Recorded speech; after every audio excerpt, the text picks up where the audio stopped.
Assalamualaikum warahmatullahi wabarakatuh. Perkenalkan, nama saya Irsyad Faruk Ardiansyah, perwakilan dari kelompok 8 yang akan mempresentasikan materi mengenai perancangan dan pengembangan sistem infrastruktur data dan informasi.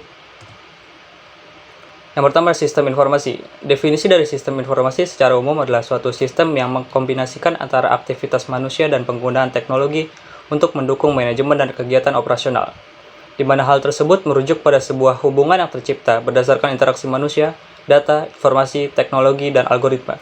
Sebuah sistem tentunya melibatkan berbagai jenis dan tipe data yang mampu diolah agar dapat ditampilkan dengan mudah kepada pengguna. Untuk menghasilkan data yang valid dan sesuai, maka Anda perlu memperhatikan ketiga faktor ini.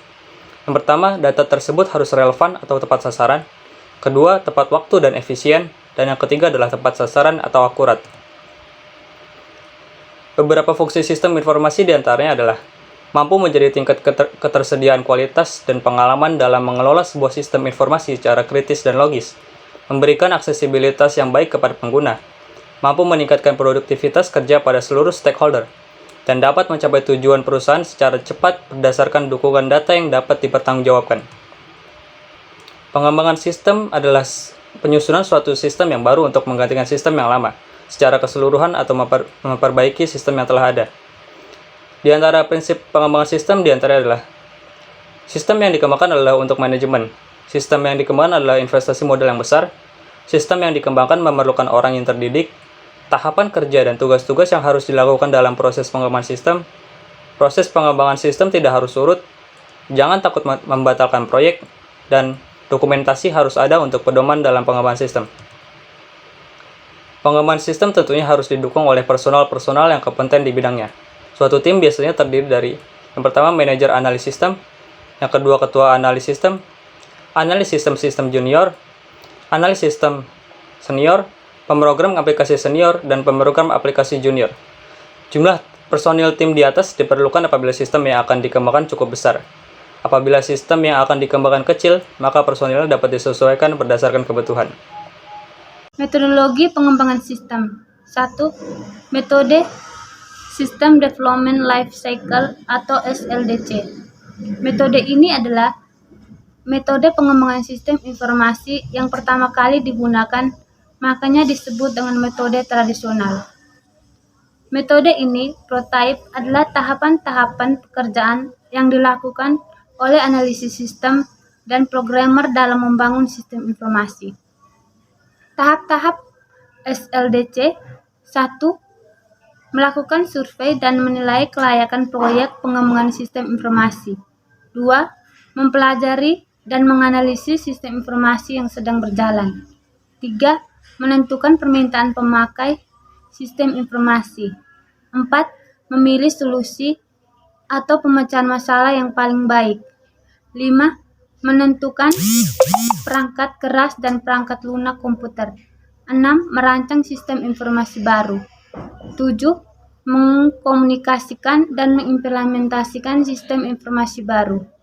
8. Memelihara dan melakukan perbaikan atau peningkatan sistem informasi baru. 2. Mode waterfall. Sering juga disebut mode Kontianliner, metode pengembangan sistem yang paling tua dan paling sederhana, cocok untuk pengembangan perangkat lunak dengan spesifikasi yang tidak berubah-ubah. Metode ini menyediakan pendekatan alur hidup perangkat lunak secara sekuentil atau terurut dimulai dari analisa, desain, pengodean, pengujian, dan tahap pendukung. Tahap-tahap metode waterfall. 1. Analisis kebutuhan perangkat lunak. 2. Desain. 3. Pembuatan kode program. 4. Pengajuan atau pengujian. 5. Pendukung atau pemeliharaan. 3. Model prototyping. Prototyping adalah proses iteratif dalam pengembangan sistem di mana requirement diubah ke dalam sistem yang bekerja atau working system, yang secara terus-menerus diperbaiki melalui kerjasama antara user dan analis. Prototipe juga bisa dibangun melalui beberapa tol pengembangan untuk menyederhanakan proses. Tahap-tahap prototyping. 1. Pengumpulan kebutuhan. 2. Membangun prototyping. 3. Menggunakan sistem. 4. Mengkodekan sistem. 5. Menguji sistem. 6. Evaluasi sistem. 7. Evaluasi prototyping. 4. Metode RAD atau Rapid Application Development. RAD adalah penggabungan beberapa metode atau teknik terstruktur. RAD menggunakan metode prototyping dan teknik infrastruktur lainnya untuk menentukan kebutuhan user dan perancangan sistem. Informasikan itu, RAD menekankan siklus perkembangan dalam waktu yang singkat 60-90 hari dengan pendekatan konstruksi berbasis komponen. Tahap-tahap RAD. 1. Business modeling. 2. Testing and turnover. 3. Application generation. 4. Process modeling. 5. Data modeling. Yang keenam, Object-Oriented Technology. Object-Oriented Technology merupakan cara pengembangan perangkat lunak berdasarkan abstraksi objek-objek yang ada di dunia nyata. Dasar pembuatan adalah objek, yang merupakan kombinasi antara struktur data dan perilaku dalam satu entitas. Filosofi objek-oriented sangat luar biasa sepanjang siklus pengembangan perangkat lunak, perancangan, analisis, perancangan, dan implementasi, sehingga dapat diterapkan pada perancangan sistem secara umum, menyangkut perangkat lunak, perangkat keras, dan sistem secara keseluruhan. Tahap-tahap OOT. Pada Object-Oriented Technology ada beberapa metode yang digunakan dalam pengembangan sistem. Salah satu yang terkenal adalah OMT atau Object Modeling Technique. Aktivitas-aktivitas yang dilakukan dalam OMT ini adalah 1.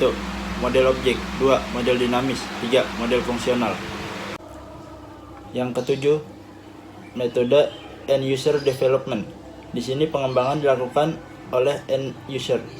Keterlibatan langsung end user sangat menguntungkan karena memahami benar bagaimana sistem bekerja. Artinya, tahap analisis sistem dapat dilakukan lebih cepat. Kelemahan adalah pada pengendalian mutu dan kecenderungan tumbuhnya private sistem informasi. Integrasi dengan sistem yang lain menjadi sulit. Tahap-tahap EUD. 1. Tahap-tahap inisiasi atau initiation, yaitu tahap yang dimana organisasi perusahaan mulai pertama kali mengenal teknologi informasi. 2. Tahap ketularan atau contagion. 3. Tahap kendali atau kontrol. Yang keempat, tahap matang atau mature. Infrastruktur data dan informasi. Infrastruktur teknologi informasi didefinisikan sebagai sumber daya teknologi bersama yang menyediakan platform untuk aplikasi sistem informasi perusahaan yang terperinci. Infrastruktur TI meliputi investasi dalam perangkat keras, perangkat lunak, dan layanan.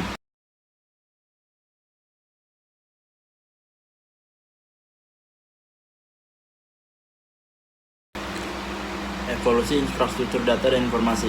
Dalam kurun waktu lebih dari 50 tahun, terdapat 5 tahap evolusi yang telah dilewati. Masing-masing evolusi memberikan informasi dan komputasi dan elemen-elemen infrastruktur yang berbeda. Beberapa periode era evolusi infrastruktur. 1. Tahun 1930 hingga 1950. Evolusi mesin akuntansi elektronik. Pada era ini memiliki karakteristik sebagai berikut. A. Era pertama komputasi. Bisnis menggunakan mesin khusus yang dapat menyortir kartu komputer, menghitung total, dan mencetak laporan. B. Pengolah tugas-tugas akuntansi yang efisien, tapi berukuran besar dan tidak praktis. C. Tidak ada programmer. Operator mesin manusia adalah sistem operasinya. 2. Tahun 1959 hingga sekarang, era mainframe dan komputer mini. A. Pada era mainframe, komputasi sangat terpusat di bawah kendali programmer dan operator sistem. Komputer mainframe dapat terhubung dengan ribuan terminal secara jarak jauh. B. Di awal tahun 1950-an diperkenalkannya komputer Univac dan IBM 700. C. Tahun 1959 diperkenalkan IBM 1410 dan mesin transistor dan penggunaan mainframe. D. Tahun 1965 IBM 360 merupakan komputer mainframe komersil yang terdiri sendiri. Seri 360 menyediakan time sharing, multitasking, dan memori virtual. E. Mini komputer DEC menawarkan mesin tangguh dengan harga di bawah komputer mainframe. 1981 sampai sekarang, era personal komputer. A. PC. IBM pada tahun 1981 mulai dianggap sebagai permulaan dari era PC karena mesin ini adalah mesin pertama yang digunakan oleh perusahaan-perusahaan di Amerika Serikat. B. Pada awalnya menggunakan sistem operasi DOS, berikutnya sistem operasi Microsoft Windows, dan berkembang menjadi komputer Wintel PC atau SO Windows dengan mikroprosesor Intel. 4. 1983 sampai sekarang, era klien atau server. A. Pada komputasi klien atau server, desktop atau laptop dihubungkan ke jaringan komputer server yang tangguh yang menyediakan kapasitas dan layanan bagi komputer klien. B. Klien adalah titik masuk bagi pengguna, sementara server biasanya memproses dan menyimpan data bersama, menyajikan halaman web atau mengelola aktivitas jaringan. 5. 1992 sampai sekarang, komputasi internet. A. Seiringnya berkembang internet menjadi lingkungan komunikasi yang terpercaya setelah tahun 1995. Banyak perusahaan mulai serius menggunakan standar jaringan TCP atau IP. B. Infrastruktur ini berhasil menghubungkan berbagai piranti keras komputer, termasuk mainframe, server, PC, telepon seluler, dan perangkat genggam lainnya. Penggerak teknologi evolusi infrastruktur teknologi informasi. 1. Hukum Moore dan daya microprocessing diperkenalkan oleh Gordon E. Moore, salah satu pendiri Intel. Ia mengatakan bahwa kecepatan perhitungan mikroprosesor mengikuti rumusan eksponensial, peningkatan eksponensial dalam daya pemrosesan dan penurunan eksponensial dalam biaya teknologi komputer melipat gandakan daya prosesor setiap 18 bulan sekali dan menurunkan harga komputasi setengahnya. Gordon Moore pada tahun 1965 di Electronics Magazine. 2. Hukum penyimpanan digital massal. Dunia saat ini memproduksi sebanyak 5 exabyte informasi unik per tahun. Jumlah informasi digital kurang lebih menjadi 2 kali lipat setiap tahun. 5 dan varian 2003. 3. Hukum Metcalfe dan ekonomi jaringan. Hukum ini menyatakan bahwa nilai suatu jaringan telekomunikasi adalah proporsional dengan kuadrat jumlah pengguna terhubung dari sistem. 4. Penurunan biaya komunikasi dan internet. Penggunaan terhadap fasilitas komunikasi dan komputasi semakin banyak dan semakin banyak yang mengakses internet akan mengurangi dan menurunkan biaya komunikasi. Sekian presentasi dari kelompok kami, kurang lebihnya mohon maaf. Wassalamualaikum warahmatullahi wabarakatuh.